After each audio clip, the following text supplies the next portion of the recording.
देखिएगा इसका रिपरकशन क्या होगा कि 4 जून के बाद बिहार भाजपा में बड़ा बदलाव होने जा रहा है। ना सिर्फ प्रदेश अध्यक्ष बदले जाएंगे, हर स्तर पर बदलाव होगा। मंगल पांडे के ऊपर भी गाज गिरेगा इस बार।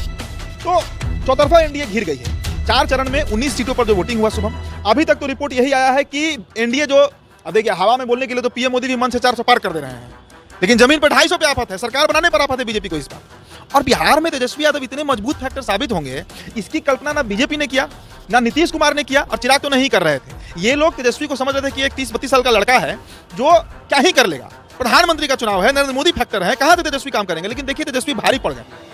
4 चरण के मतदान में तो एकदम क्लियर कट है कि भारी पड़ गए। मुंगेर की बात कर लीजिए, वहां अशोक महतो भारी पड़ रहे हैं। समस्तीपुर की बात कीजिए, वहां सन्नी हजारी भारी पड़ रहे हैं। गया की बात कीजिए, वहां कुमार सर्वजीत पासवान भारी पड़ रहे हैं। औरंगाबाद की बात कीजिए, सुशील कुमार के खिलाफ राजपूत वोट किया है इस बार, वहां पर अभय कुशवाहा भारी पड़ रहे हैं। नवादा की बात कीजिए, वहां श्रवण कुशवाहा भारी पड़ रहे हैं। तो सारा समीकरण जो साधा गया आरजेडी की तरफ से वो तो भारी ही पड़ रहा है एनडीए। अब आते हैं आपके मूल सवाल पर कि इस चरण में क्या होगा। देखिए 5 सीटों पर चुनाव है। अभी से आज शाम का एक रिपोर्ट आपको हम बता रहे हैं।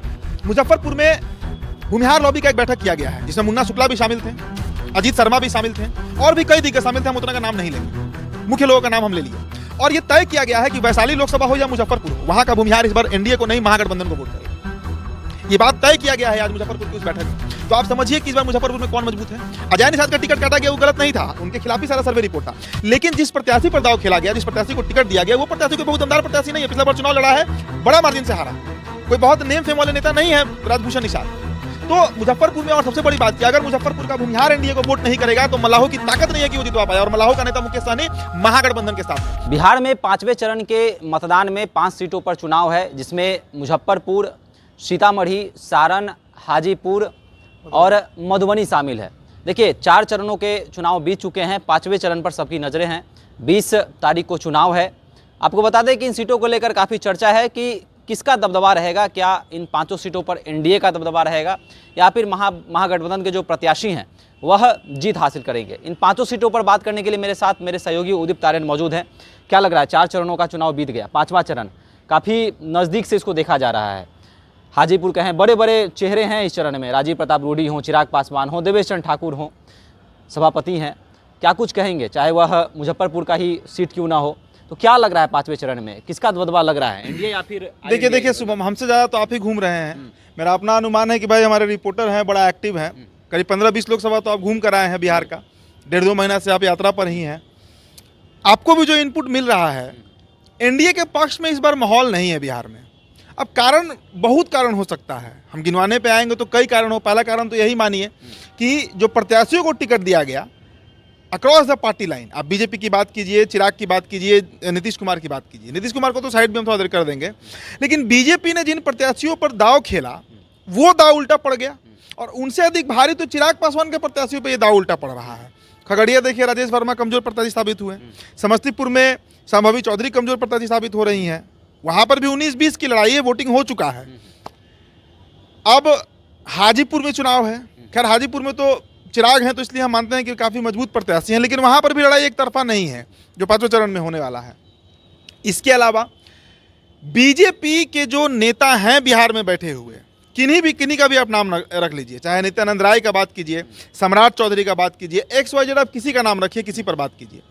इनपुट जो दिया गया दिल्ली में चुनाव के पहले, वो इनपुट अब सही साबित नहीं हो रहा है। और देखिएगा इसका रिपरकशन क्या होगा कि 4 जून के बाद बिहार भाजपा में बड़ा बदलाव होने जा रहा है। ना सिर्फ प्रदेश अध्यक्ष बदले जाएंगे, हर स्तर पर बदलाव होगा। मंगल पांडे के ऊपर भी गाज गिरेगा इस बार। तो चौतरफा एनडीए घिर गई है। 4 चरण में 19 सीटों पर जो वोटिंग हुआ शुभम, अभी तक तो रिपोर्ट यही आया है कि एनडीए जो, अब देखिए हवा में बोलने के लिए तो पीएम मोदी भी मन से 400 पार कर दे रहे हैं, लेकिन जमीन पर 250 पे आफत है। सरकार बनाने पर आफत है बीजेपी को इस बार। और बिहार में तेजस्वी यादव इतने मजबूत फैक्टर साबित होंगे, इसकी कल्पना ना बीजेपी ने किया, ना नीतीश कुमार ने किया, और चिराग तो नहीं कर रहे थे। ये लोग तेजस्वी को समझ रहे थे कि एक 30-32 साल का लड़का है जो क्या ही कर लेगा, प्रधानमंत्री का चुनाव है, नरेंद्र मोदी फैक्टर है, कहां से तेजस्वी काम करेंगे। लेकिन देखिए तेजस्वी भारी पड़ गए। 4 चरण के मतदान में तो एकदम क्लियर कट है कि भारी पड़ गए। मुंगेर की बात कर लीजिए, वहां अशोक महतो भारी पड़ रहे हैं। समस्तीपुर की बात कीजिए, वहां सन्नी हजारी भारी पड़ रहे हैं। गया की बात कीजिए, वहां कुमार सर्वजीत पासवान भारी पड़ रहे हैं। औरंगाबाद की बात कीजिए, सुशील कुमार के खिलाफ राजपूत वोट किया है इस बार, वहाँ पर अभय कुशवाहा भारी पड़ रहे हैं। नवादा की बात कीजिए, वहाँ श्रवण कुशवाहा भारी पड़ रहे हैं। तो सारा समीकरण जो साधा गया आरजेडी की तरफ से वो तो भारी ही पड़ रहा है एनडीए पर। अब आते हैं आपके मूल सवाल पर कि इस चरण में क्या होगा। देखिए 5 सीटों पर चुनाव है। अभी से आज शाम का एक रिपोर्ट आपको हम बता रहे हैं, मुजफ्फरपुर में भूमिहार लॉबी का एक बैठक किया गया है जिसमें मुन्ना शुक्ला भी शामिल थे, अजीत शर्मा भी शामिल थे और भी कई दिग्गज शामिल थे। हम उतना का नाम नहीं लेंगे, मुख्य लोगों का नाम हम ले लिए। और ये तय किया गया है कि वैशाली लोकसभा हो या मुजफ्फरपुर हो, वहाँ का भूमिहार इस बार एनडीए को नहीं महागठबंधन को वोट करेगा। ये बात तय किया गया है आज मुजफ्फरपुर की उस बैठक में। तो आप समझिए कि इस बार मुजफ्फरपुर में कौन मजबूत है। अजय निषाद का टिकट काटा गया वो गलत नहीं था, उनके खिलाफ ही सारा सर्वे रिपोर्ट था। लेकिन जिस प्रत्याशी पर दाव खेला गया, जिस प्रत्याशी को टिकट दिया गया, वो प्रत्याशी कोई बहुत दमदार प्रत्याशी नहीं है। पिछला बार चुनाव लड़ा है, बड़ा मार्जिन से हारा, कोई बहुत नेम फेम वाले नेता नहीं है राजभूषण निषाद। तो मुजफ्फरपुर में, और सबसे बड़ी बात कि अगर मुजफ्फरपुर का भूमिहार एनडीए को वोट नहीं करेगा तो मल्लाहों की ताकत नहीं है कि वो जितवा पाए। और मल्लाहों का नेता मुकेश सहनी महागठबंधन के साथ है, तो मुजफ्फरपुर सीट भी फंस रहा है। अब तो हम कह सकते हैं ना कि मुजफ्फरपुर सीट भी फंस रहा है अगर भूमिहार वहां पर एनडीए के साथ नहीं रहा, जिसकी मीटिंग हुई है आज मुजफ्फरपुर में। तो ये एक बड़ा उलटफेर हो गया। ठीक चुनाव से 3 दिन पहले का ये रिपोर्ट है, आज शाम का रिपोर्ट हम बता रहे हैं, ये खबर है। अब आइए आप सारण लोकसभा सीट, हमने डिटेल चर्चा किया। सारण में 25% राजपूत हैं, 25% यादव हैं और 15% वैश्य हैं, 10% लवकुश हैं और अति पिछड़ा और अनुसूचित जाति के लोग हैं, मतलब वोटर हैं। अब वहां पर देखिए, पिछला बार का आप आंकड़ा याद कीजिए, 2019 में वहां पर 51% वोट आया था राजीव प्रताप रूडी को और 41% वोट आया था चंद्रिका राय को, जो महागठबंधन से लड़ रहे थे। 10% का डिफरेंस था। इस बार अगर कुशवाहा वोट जो जा रहा है महागठबंधन को, क्योंकि सबसे अधिक टिकट कुशवाहा को दिया गया आरजेडी की तरफ से, तो आप मान लीजिए कि सारंग का सीट भी क्लियर हो जाएगा महागठबंधन का। ये अनुमान है, ये अनुमान हम लगा रहे हैं कि ये भी हो सकता है, इसकी संभावना है कि राजीव प्रताप, और सबसे बड़ी बात कि राजीव प्रताप रूडी जमीन के नेता नहीं है। 4 बार सांसद बने वो छपरा से, सारण से। लेकिन आप जाकर जरा उनका रिपोर्ट लीजिए, सारण के इलाके में, सोनपुर के इलाके में, वो जो है परसा के इलाके में, आपको समझ में आ जाएगा कि वहाँ ग्राउंड रिपोर्ट क्या है। तो और सबसे बड़ी बात कि इस बार सारण का जनता बदलाव चाह भी रहा है। पिछला बार जो एम्बुलेंस कांड हुआ था कोविड के समय, उस समय से ही छीछा लेदर हुआ राजीव प्रताप रूडी का।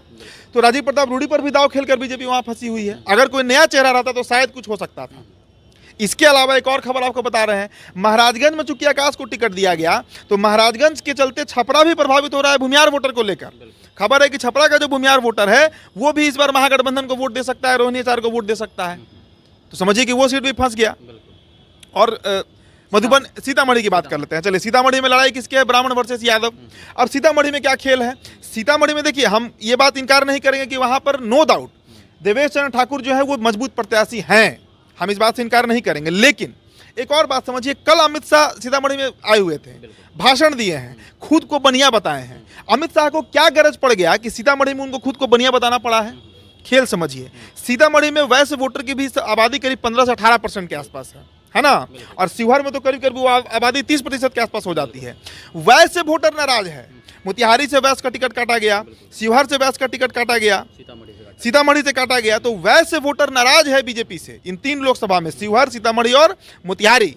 और उसको काउंटर करने के लिए, उसको बैलेंस करने के लिए, उस लॉस को कंपनसेट करने के लिए अमित शाह को ये कहना पड़ा है, मन से कहना पड़ा है कि हम भी बनिया हैं, मतलब वैसे हमको वोट दें।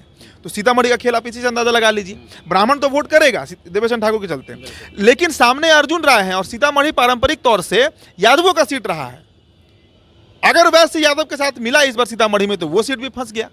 तो आप बताइए ना कि एनडीए का कौन सा सीट क्लियर है। अब मधुबनी पर हम आ जाते हैं। मधुबनी की चर्चा भी, गर्मी बहुत है भाई, हम शाम के समय छत पर वीडियो शूट कर रहे हैं, लेकिन पसीना देखिए। अब आप आइए मधुबनी पर। मधुबनी में लड़ाई किसकी है? अशोक यादव, हुकुमदेव नारायण यादव के बेटे हैं। हुकुमदेव नारायण यादव बहुत बड़े नेता हैं, वर्सेस अली अशरफ फातमी की है। आज हुकुमदेव नारायण यादव का बयान आया है कि बिहार का अतीक अहमद जो है वो मधुबनी से लड़ रहा है। बिहार का अतीक अहमद जो है वो मधुबनी से लड़ रहा है, ये बयान उनका आया है। अब देखिए, पारंपरिक रूप से मधुबनी आरजेडी का सीट रहा है, लेकिन वहां से हुकुमदेव नारायण यादव कैसे जीतते हैं? क्योंकि यादवों में उनका अच्छा पकड़ है। यादव वोट में हर चुनाव में वहां पे सेंधमारी होता है मधुबनी में।